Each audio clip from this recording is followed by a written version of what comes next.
안녕하세요. 저에게는 어린 시누이가 한 명 있었습니다. 그 당시 21살 대학생이었죠.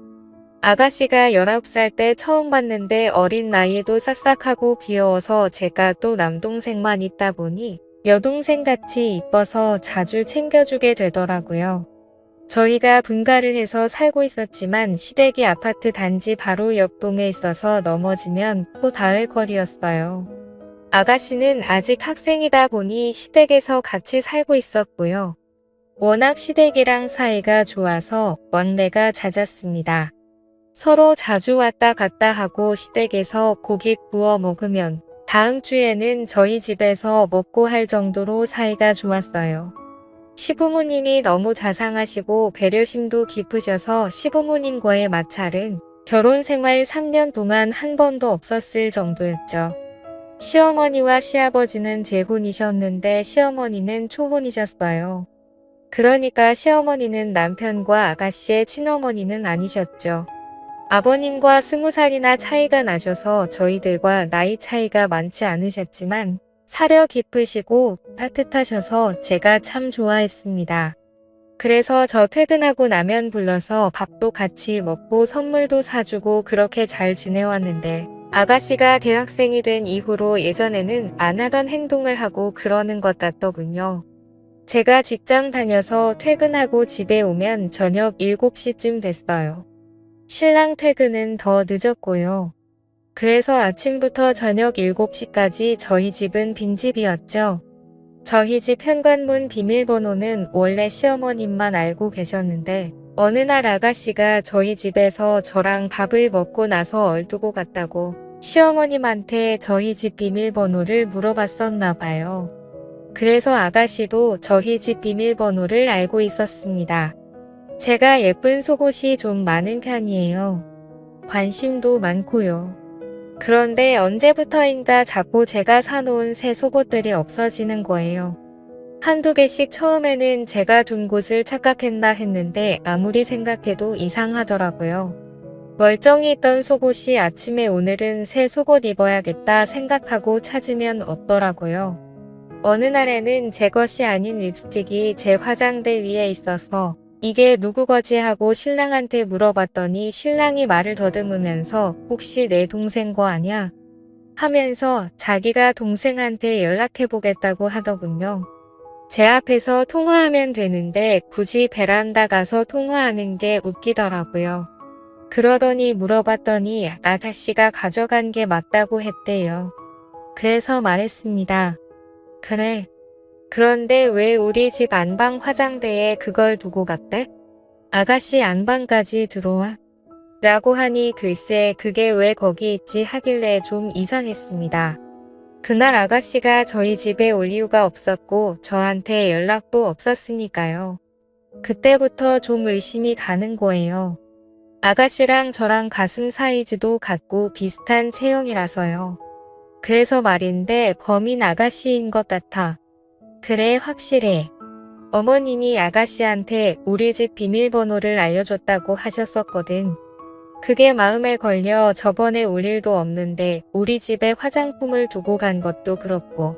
제가 이렇게 말하니 남편이 에이 설마 누가 남의 속옷을 가져가. 이렇게 말하는데 제가 넣어둔 속옷이 없어진다는 게 아무리 생각해도 이해가 안 되는 거예요.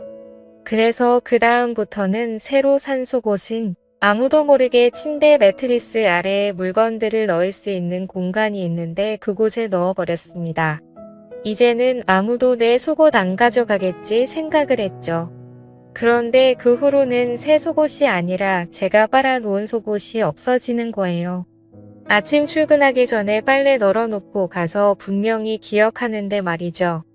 제가 여동생도 없고 없어질 이유는 아무리 생각해봐도 없는데 아가씨가 성인이 된 이후로 한두 개씩 없어지기 시작한 거 보면 아가씨인 것 같은데 심지는 있지만 확신이 없고 또 대놓고 물어보기도 이상한 것 같고 해서 어떻게 해야 할지를 모르겠더군요. 제 친한 친구에게 고민 상담을 하니 아가씨랑 같이 쇼핑 가서 아가씨 속옷 하나 골라서 선물해주라고 그런 얘기하면 서로 껄끄러워지니 그렇게 해서 눈치 한번 줘보라고 하더라고요. 그래서 아가씨에게 다른 이야기 없이 다음날 속옷을 여러 개 선물해줬습니다.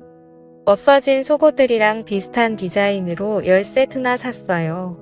아가씨 제가 속옷 사러 갔는데 너무 이쁜 게 많아서 아가씨 생각나서 하나 샀어요. 하고 선물해주니 언니 생일도 아닌데 왜 속옷 선물이에요? 잘 입을게요 고마워요 하면서 해맑게 받더라고요. 이제는 내 속옷 욕심내거나 훔쳐갈 일 없겠지 싶었는데 그 후로도 속옷 도둑의 소행은 멈추지 않았고 결국 저는 남편에게 금요일 저녁 퇴근 후 시댁에 가자고 했어요. 남편은 뭐 그런 일로 시댁까지 가냐고 난감해 하더라고요. 그래서 이건 심각한 거다. 일종의 경고를 할 필요가 있다고 말을 했습니다. 시댁에 가니 마침 아가씨도 안 나가고 집에 있어서 내심 잘 됐다 생각이 들었습니다. 어머님께 이렇게 말했어요. 어머님 세상에 어쩌면 좋아요. 우리 아파트에 변태가 사는 것 같아요. 신랑 속옷은 그대로 있는데 제 것만 한두 개씩 없어지는 거 있죠. 얼마 전엔 빨래 널어놓은 것까지 훔쳐가더라고요. 아무래도 신고해야겠죠. 무서워 죽겠어요. 아가씨나 어머님 같은 거는 없어진 거 없으세요? 조심하세요 하면서 태연하게 조근조근 얘기했네요. 그랬더니 아가씨가 아주 해맑은 표정으로 어머 언니 진짜 대박이다. 그런 변태 도둑 이야기 나도 들어본 것 같아요 라고 하더군요. 뻔뻔하단 생각이 들었습니다. 어머님이랑 아버님은 언제부터 없어졌냐고 새아가 조심하라고 신고부터 해야 하는 거 아니냐고 하시더라고요. 그러자 아가씨는 아니 엄마 뭘 신고까지 해. 증거 같은 것도 없고 새언니가 직접 변태를 만난 것도 아닌데 하더라고요. 그때 역시 범인은 아가씨였구나. 예전에는 마냥 귀엽고 여동생 같아서 잘 챙겨줬었는데 이런 일을 겪고 나니 얼굴을 마주보기도 좀 그렇더라고요. 화장품이나 향수 같은 걸 가져갔으면 그래도 덜 당황스러웠을 텐데 말이죠. 그로부터 일주일 정도는 아무 일 없이 잘 지냈어요. 그 일 덕분에 제가 퇴근하자마자 속옷을 확인하는 게 일이었거든요. 늘 집에 오면 속옷 하나하나 체크하면서 벗었는데 없어진 것도 없고 위치도 그대로라 이제 아가씨가 그러지 않는구나 생각했어요. 그때 시댁에 가서 말하길 잘했다 생각하고 있었죠. 그런데 그 다음 주말에 저 혼자 아기를 데리고 친정에서 하루 자고 밤늦게 우리 집에 도착했었거든요. 월요일 아침에 출근하려고 보니 화장대 화장품들의 위치가 어딘가 좀 낯설게 정돈되어 있는 거예요. 제가 기억력도 좋은 편에다가 정리도 칼같이 하거든요. 얼핏 보면 그대로인 것 같은데 한두 개 위치가 바뀌어 있더라고요. 좀 이상하다 생각하고 출근 준비를 하는데 느낌이 왠지 쎄한 거예요. 그래서 서랍장이랑 화장대를 잘 살펴보면서 혹시 없어진 게 없나 하고 보는데 서랍에 있던 향수 하나랑 얼마 전에 구입한 섀도우가 없어졌더군요. 이전에도 이런 일도 있고 해서 아가씨가 의심이 됐어요. 아가씨가 가져간 향수는 아가씨 나이대에는 전혀 안 어울리는 향이었는데 그걸 왜 가져갔을까 싶기도 했지만요. 진짜 머리가 하루 종일 아프더군요. 혹시 이번에는 화장품을 선물해 줄까 싶어서 일부러 그런 건 아닐까 하는 생각마저도 들었어요. 철없는 아이라지만 이건 더 이상 제가 이해하고 넘길 수 있는 문제가 아닌 것 같더라고요. 친언니 거 가져가는 것도 아니고 피 하나 안 섞인 새언니인데 아무도 없는 저희 집에 와서 제 화장대에 앉아서 이것저것 발라보고 만져보고 그것도 모자라 가져가기까지 하고 상상만 해도 소름이 끼쳤어요. 그런데 문득 집에 남편이 있었는데 그걸 못 봤나 싶더라고요. 그래서 남편에게 자기야 혹시 나 없을 때 주말에 집 비운 적 있어? 말했더니 뭐 집에만 있었다고. 그럼 우리 집 안방에 누가 왔다 간 거 못 봤어?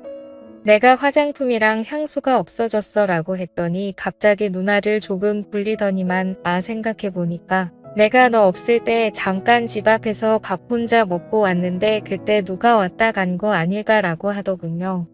그러면서 인중을 긁는데 남편이 조금 이상했습니다. 남편이 보통 거짓말을 할 때 인중을 긁고 하는데요. 그날 회사 가서도 또 아가씨가 우리 집에 와 있진 않을까, 또 몰래 와서 뭐라도 뒤져보진 않을까, 남편이 왜 인중을 긁었을까, 뭘 숨기고 있는 걸까, 별별 생각이 들더군요. 그래서 일도 제대로 못했어요. 그리고 퇴근 후 집에 가서 어떻게 할 건지 1시간 동안 시나리오를 짜듯 머릿속에 다 그려놓고 아가씨에게 전화를 했습니다. 아가씨 지금 집이세요? 하고 물어보니 집이라더군요. 언니 왜요? 라고 묻길래 그냥 뭐 먹고 싶은 거 있냐고 물어봤더니 떡볶이가 먹고 싶다더군요. 그래서 배달 어플로 시댁에 떡볶이를 주문한 후 시댁으로 갔습니다. 시댁에 가서 없어진 제 물건들을 찾으려고 한다고 미리 말하면 아가씨가 제 물건들 다 들고 외출할 거 아니에요. 그럼 저만 이상한 여자 될 것 같아서 그렇게 말하지 않고 시댁에 간 거예요. 시댁에 도착하니 시어머니랑 아가씨가 TV를 보고 있더라고요. 긴히 드릴 말씀이 있다고 시어머니님께 말했습니다. 아가씨는 그냥 아무 생각 없이 옆에서 TV만 보고 있었고요. 어머님 이런 얘기 저도 고민 많이 하고 어떻게 얘기 꺼내야 할지 몰라서 한동안 저 혼자 속으로 그리고 있었는데요. 이렇게 말씀드리는 게 최선이라는 결론이 나와서요 라고 말했습니다. 시어머니는 제가 이렇게 진지하게 얘기 꺼낸 적도 없고 무슨 영문인지 모르시니 그래 무슨 얘기인지 몰라도 편하게 얘기해봐라 라고 하셨어요. 그래서 어머님한테 어머님 저번에 제가 드린 말씀 기억하세요? 제 속옷만 없어졌다는 얘기요. 사실 그때 속옷 없어진 날 누구 건지 모를 화장품이 제 안방 화장대에 있었어요. 그래서 아가씨한테 물어보니 아가씨 거라고 하더라고요.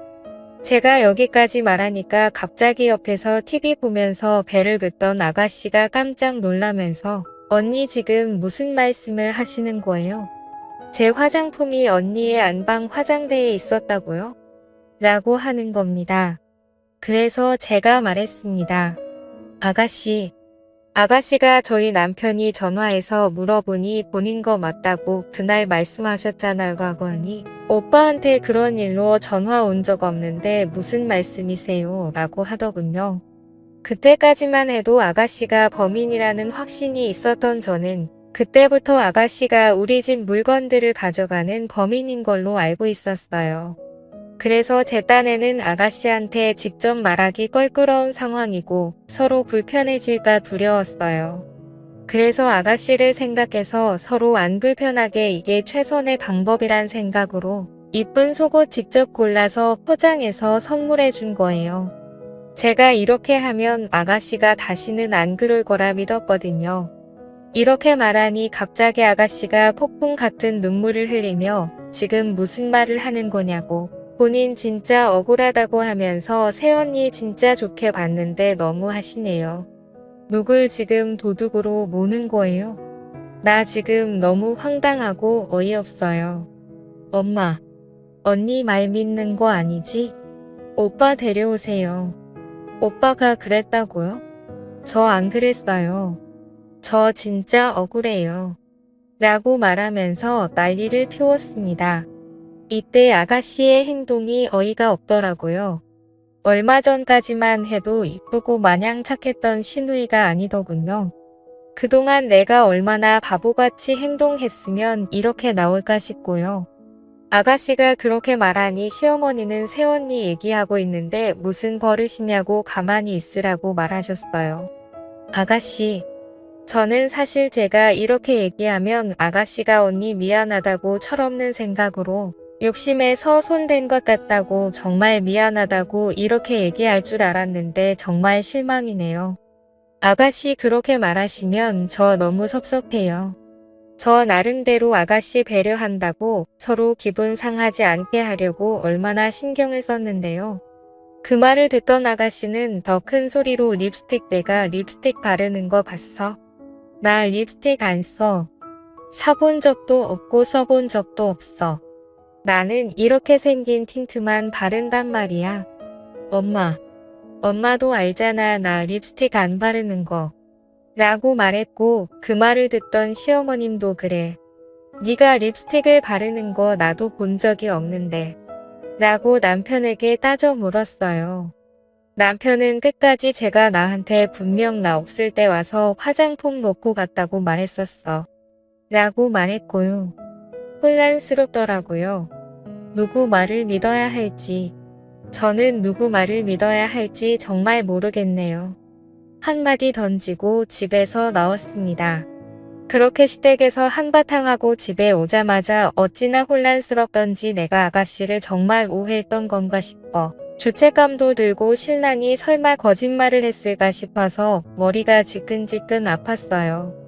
남편은 저한테 너무 미안하다고 본인 동생이지만 너무 뻔뻔하다고 그간 얼마나 힘들었냐면서 꼭 껴안아주는데 이 사람을 믿어도 될까 싶더군요.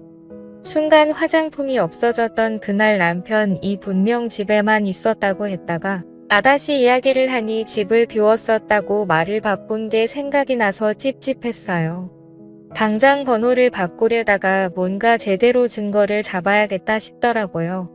누가 범인인지 누가 거짓말을 하고 있는지 꼭 알아야겠다는 생각이 들었습니다. 그래서 남편 몰래 안방에 CCTV를 달았습니다. 검색해보니 쿠팡에서 5만원도 안 되는 가격에 좋은 카메라를 팔더라고요.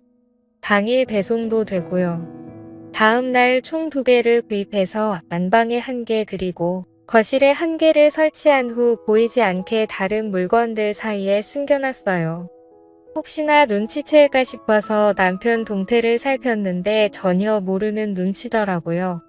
며칠 뒤 어머님이 오셔서 단둘이 얘기를 했는데 저한테 당신이 자식 교육 잘못시켰다며 미안하다 하시더라고요.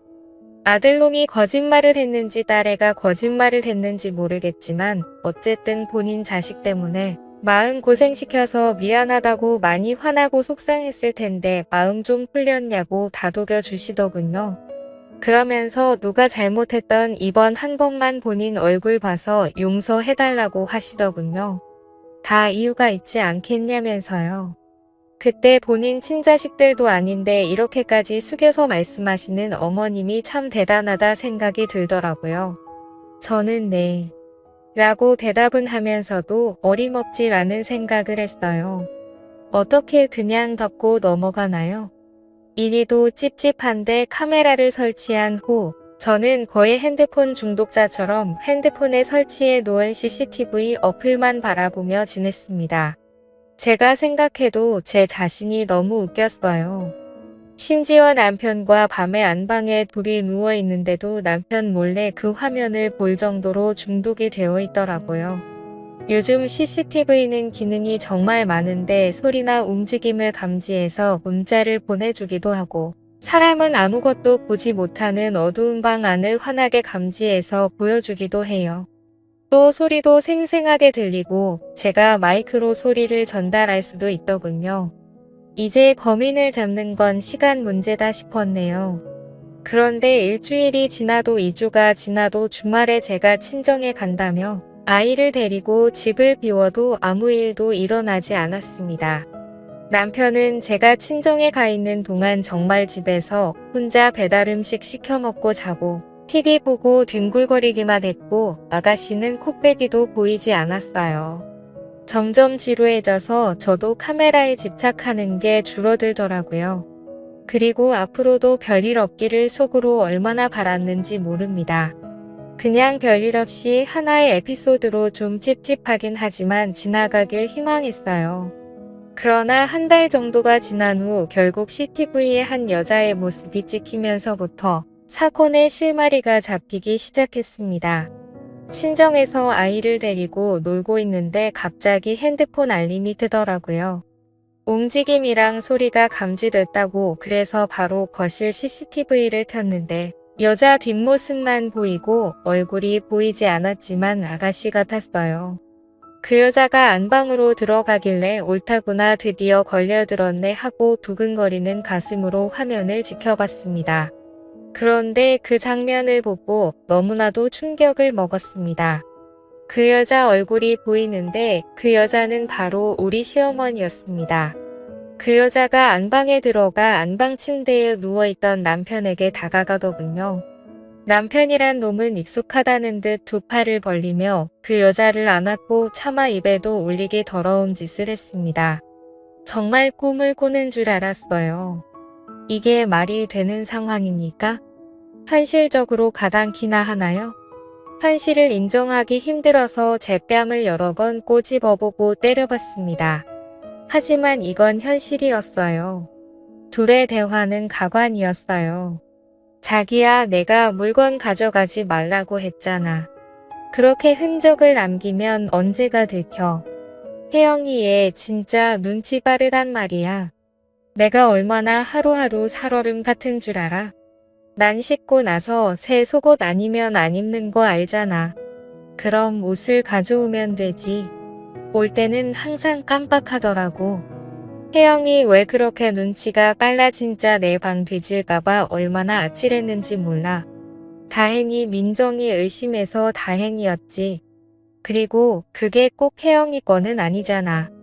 네가 더 많이 버니까 네가 사준 거나 다름없는 거고, 그러니까 걔 거는 다 내 거 아니야? 참 자기는 논리적이라니까. 이딴 말을 주고받는데 정말 어이가 없더군요. 저는 마이크를 켜서 큰 소리로 그만해 라고 소리를 질렀어요. 어디선가 제 목소리가 나오는 걸 들었던지 그 두 인간가 놀라서는 주변을 두리번거리면서 바라보는데 진짜 우습더군요. 그리고 아가씨에게 방금 내가 본 장면 녹화한 일부를 카톡으로 보냈습니다. 아가씨 난리가 났더군요. 바로 언니네 집으로 갈게요. 언니도 오세요. 라고 하더니 아가씨보다 더 빨리 집에 달려갔습니다. 그러나 이미 우리가 도착했을 때는 집에 아무도 없었어요. 남편 놈한테 전화를 했어요. 어디냐고 당장 나오라고 그랬더니 카메라 설치한 거 다 확인했다고 말했습니다. 그러자 오히려 뻔뻔하게 그렇게 사람 의심해서 카메라까지 설치하니까 좋냐고 하면서 당신 그게 불법인 거 아냐면서 당당하게 소리를 지르더군요. 내 집에 내가 설치한 게 왜 불법이냐, 자꾸 도둑이 들어서 설치한 거니 문제없고 어머님이라고 불렀던 그 더러운 인간은 주거 침입으로 고소하고 너네 둘 다 상간소송으로 위자료 제대로 뜯어낼 거라고 피해보상까지 각오하라고 했습니다. 옆에 있던 아가씨도 열받아서 오빠가 어떻게 나를 도둑으로까지 만들면서까지 이런 짓을 할 수 있어? 아줌마 내가 가만 안 둘 거라고 소리를 쳤고요. 그리고 신우가 바로 아버님께 전화해서 모든 상황을 알리니 도저히 믿지를 못하시더라고요. 그래서 아버님께도 제가 직접 카톡으로 영상 보내드렸습니다. 그 후 아버님 쓰러지시고 집안이 정말 풍비박산이 났네요. 이제 소송을 시작해야 하고 뭔가를 해야 하는데 진짜 이게 현실로 받아들여지지 않아서 너무 힘이 듭니다. 앞으로 어떻게 해야 할지 모르겠네요. 조언 부탁드립니다. 감사합니다.